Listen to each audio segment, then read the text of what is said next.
Had is the one that said that you can do this. I'll tell you. Unfortunately, maybe I grew up in a different environment than you did, but I was always taught to trust a man's word. Well, that's true, but that's not But true. today's environment, you need the paperwork. But why Right, would we trust your word, then we wouldn't have to trust the way I'm speaking now. But here's what I do No, but I'm have. speaking. I'm Right, still I'm sorry, I thought you were. Okay, no, I'm not done. Because by trusting your word, then according to you, we're not trusting Terry Du Bois. So who's to say we don't trust Terry Du Bois, we're not trusting you? Anybody who comes before a public body and wants approval for something and says, I was told this, really, you have to, we're all adults, you gotta have a piece of paper to prove what you're saying. I do have a piece of paper. Listen, I do have a piece of paper. This piece of paper, no, no, this is a piece of paper that the city of Troy, as an affidavit, that clearly supports the fact that the city of Troy approved the mentality that automotive repair, used cars, and towing was done on this block. This details by Michael Zahner's account and witnessed by Charlie Sayers Corporation Counsel for the city of Troy as to the fact that this industry did in fact exist on this block, and this is how it was portrayed. So this here, in some level, should substantiate the fact that I was informed. You know, regardless, it clearly indicates the fact that this industry was alive and well on this block. Now, we've proven that it can't be, huh? Nobody denies that. Say that. I've lived up there my whole life. Well, no, that's what everybody has. Unfortunately, that's why we're here today. Closed, as opposed to when you wanted to open it again, is what's the issue. Well, not that there was a towing business there. Ords was there for 100 years. Right. But then he closed it. Well, he closed it 20 days prior. So you said. Well, the documentation. But you don't have the proof. Well, I do. I have a deed when I purchased the property. I have his license that shows when he went out of business. His license expired on June 30th of 2006. But he closed it long before his license. No, he didn't. He did. Well, again. Let's get an argument now. Well, again, you need documentation to support that claim. Because I have a license that the Department of Motor Vehicle will say existed and had the right to conduct business, and I have invoices from NAPA that clearly show that parts were ordered and delivered to this facility throughout this time. I have more than enough documentation to prove that this business was in effect and that it was not disputed by the city of Troy in 2006. Now, we believe that we can find a way to utilize this property into a nice, simple form for the city of Troy to benefit and protect the citizens of Troy without violating people's constitutional rights. All right, Jack, we're going to stop right there. Okay. I know, I got the idea. Does anybody have any questions of Jack? Anything else? Please. That should be it. Anybody have any questions? Okay, we're going to ask you to sit, and we're going to go forward. We're going to say, is there anyone here tonight to speak in favor of this proposal? Thank you for your time. Thank you. Please, your name, please, for the record. My name is Peggy Koenig. I am president of Troy Central Little League. I am here in support of Jack Cox. I grew up on Dow Street. I grew up next to that junkyard. Yes, Jack, I even snuck into the junkyard a few times, and I've admitted it publicly. I will also tell you he is one of the hardest working men I have ever had the privilege to kick my butt when I did something wrong. And that's the truth. He's a good, upstanding man. You know, is he perfect? No. He's worked hard all of his life. He's in the industry. He knows the business. My biggest issue with the fight over whether or not this business can go on that property is that business was run on that property by someone else for decades. I don't even understand why they need a variance. It's the same business going onto the property. That's my position.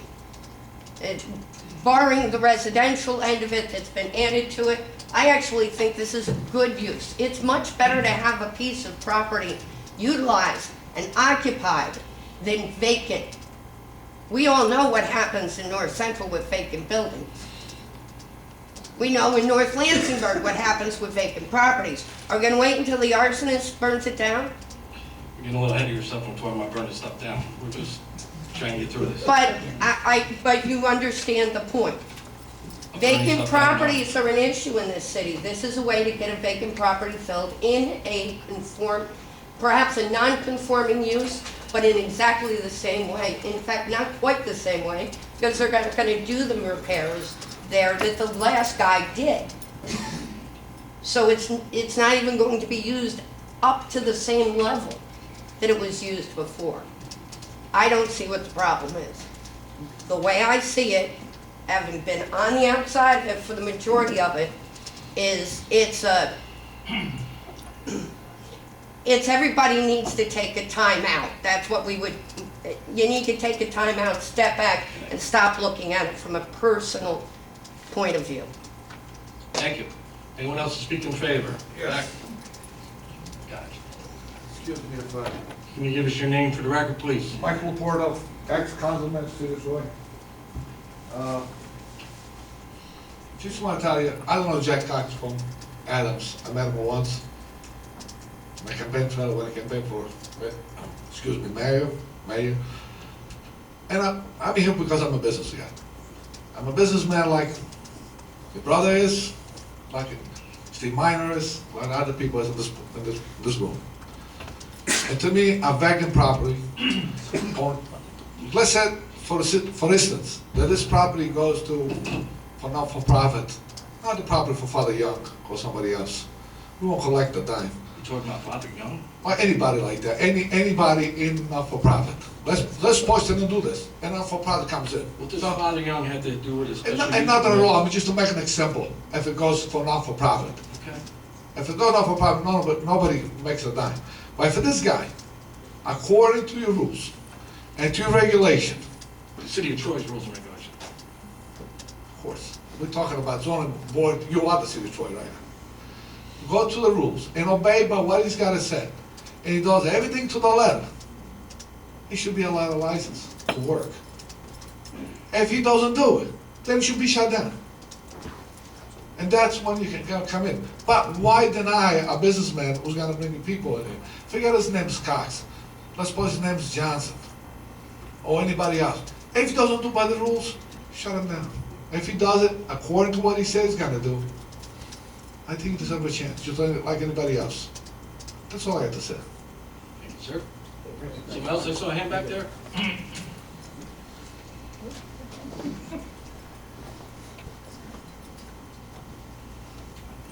Good evening, how are you? I'm not from here, I'm originally from Lansingburg. I know Kathy very well. I worked in that body shop in that building when I was. Can we have your name and address?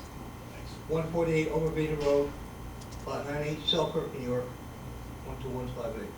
I left here 18 years ago. What was your name? Steve Devlin. Thank you. Done business with Jack Cox for the last 35 to 40 years. Frank Ward Sr., who's now passed, we traded with him. We also traded Westside Glens Falls. That building is a state-of-art construction, that body shop where he's trying to get going for repairs. Take a walk through the thing, see what's in there. And, you know, it was built at the time for what it was made for. For what he's proposing is nothing. We built trucks in there, we built cars in there, we welded, we done it all, we painted cars in there. Ms. Conroy knows that. It's been a fixture of Lansingburg forever. And it's served the community very well. People broke down, they were there. People needed tow, they were there. Anytime during the night.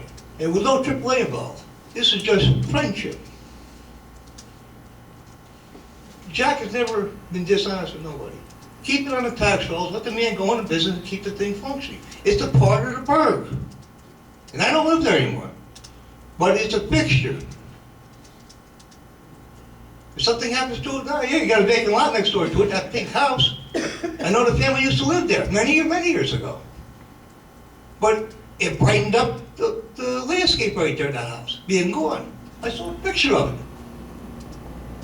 Well, it's nice over there now, those concrete, what do you call them things, those barriers? That's what the eyesore is. Open the thing up. Put some landscaping in there. That, you know, Jack is honest. He's a taxpayer. That's all I gotta say, thanks. Is there anyone else speak in favor?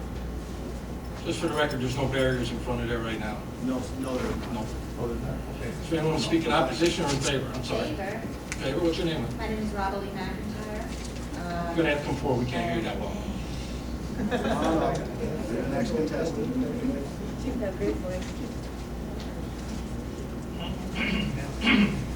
Hi, my name is Robert Lee McIntyre, and I've bought a building in North Central. And anybody who's going to volunteer to put up a nice fence, to put up yew trees, Japanese yew trees, a couple of jobs, take over what was either an eyesore or about to become, inevitably become an empty lot, and do a viable business there, hurrah. And if he's doing less than the guy before, my thumbs are up. That's all I can say. Thank you. Thank you. Anyone else to speak in favor? Okay. I also work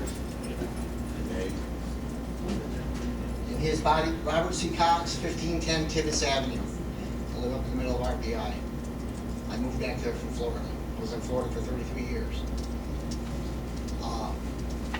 I also worked in his body shop, and I used to weld all the frames, do all the wiring, and take cars that were completely destroyed, rewire them, weld the frames, rebend the frames, spindles, rebuild engines, you name it. I didn't bring my book, but I took the Mopar class, the direct connection in high school. I also used to go up to Chet's, and I used to work up there too. I used to go up there and help them on the weekends. And I had 3 jobs. I worked in a restaurant, and I worked for my brother. Can we get to the point on the special use permit and the use variance? So I'm laws, right? Is that what we're looking for? No, you're telling me your job history.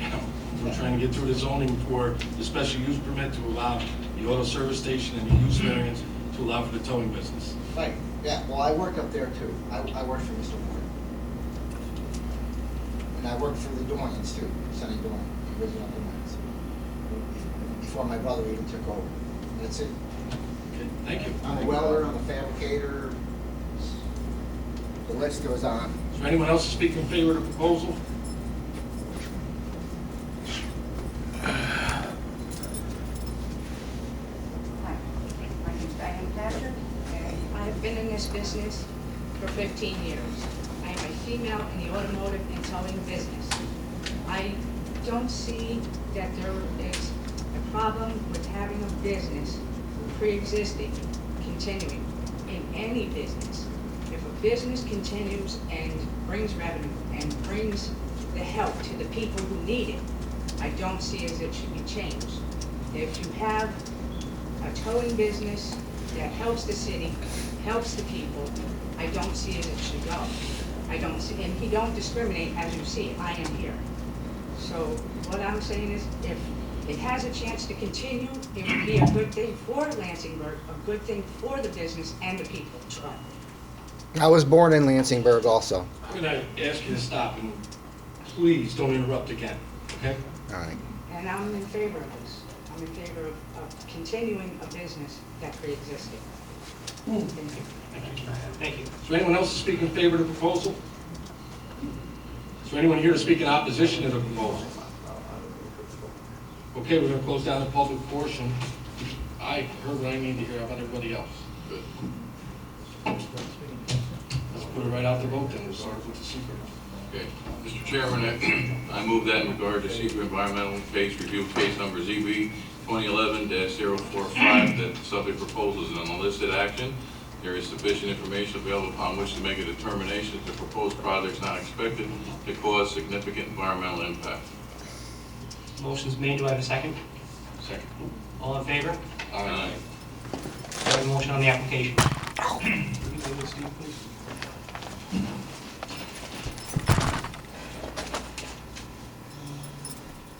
So the motion under ZB 2011-045, use variance to allow for non-conforming uses related to a proposal to occupy a vacant commercial parcel with an auto repair and towing business at 520 Fifth Avenue, a B2 zone, ID 80.64-6-19, applicant Jack Cox, 801 River Street, Troy, New York. Motion's made, do I have a second? Second? Call the roll. Chairman Vandenberg. I want to read this in before I vote, and it says, Troy zoning law 285-67 says, no non-conforming use may be reestablished after it has been discontinued, abandoned, or has been otherwise ceased for a period of 1 year or more. My vote is no. Board Member Conroy. No, Board Member Minor. No. Board Member Smith. No. Board Member Nessich. Before I vote, I would just like to explain my vote.